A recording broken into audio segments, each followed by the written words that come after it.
de yaklaşık bir haftadır, 10 gündür özellikle enerji sorunuyla ilgili ilimizde bir tartışma yaşanmakta.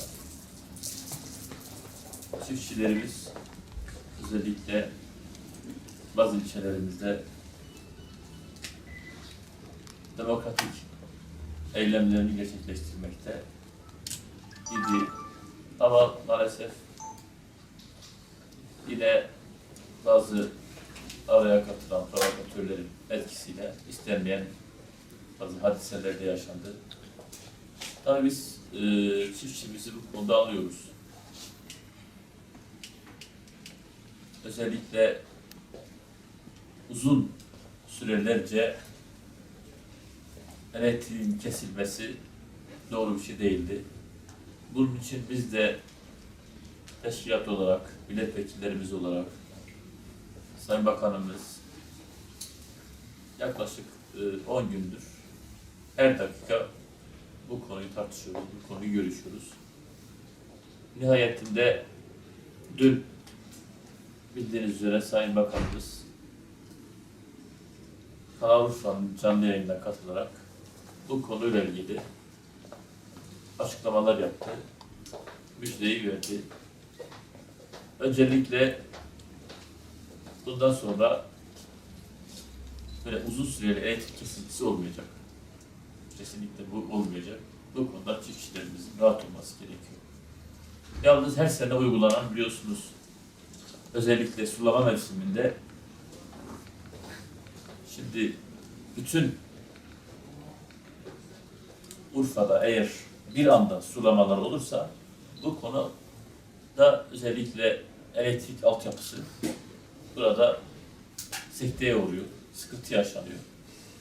Çünkü çok büyük bir miktarda elektrik kullanımı oluyor. Aynı anda bu kullanım olduğu zaman belki bu konuda bazı düzenlemeler yapılabilir. Yani diyelim ki bir bölgede bir saat kesinti olur, diğer bölge sulanabilir. Ama bu kesinlikle ve uzun, diyelim ki daha önce olduğu gibi 6 saat, 10 saat, 12 saat kesinti şeklinde olmayacaktır. Sayın Bakanımız açıklama yaptı. Biz bu konuda bütün çiftçilerimizi de biliyorsunuz TEDAŞ'la bir anlaşma yapılmış. Bu anlaşma çerçevesinde de ki bu anlaşma hemen hemen bütün çiftçilerimizin, sulama birliklerinin de kabul ettiği bir anlaşmaydı. Bu özellikle elektrik birim fiyatını onda bir oranında, 4'te 1 oranına kadar düşürdü. Yani neredeyse önceki diyelim ki sulamada 4 lira ödeyen çiftçi şimdiki protokolle 1 lira ödeyecek.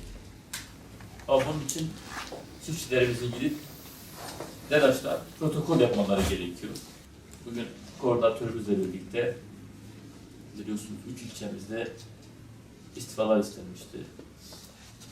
Dün itibariyle tüm istifalar tamamlandı.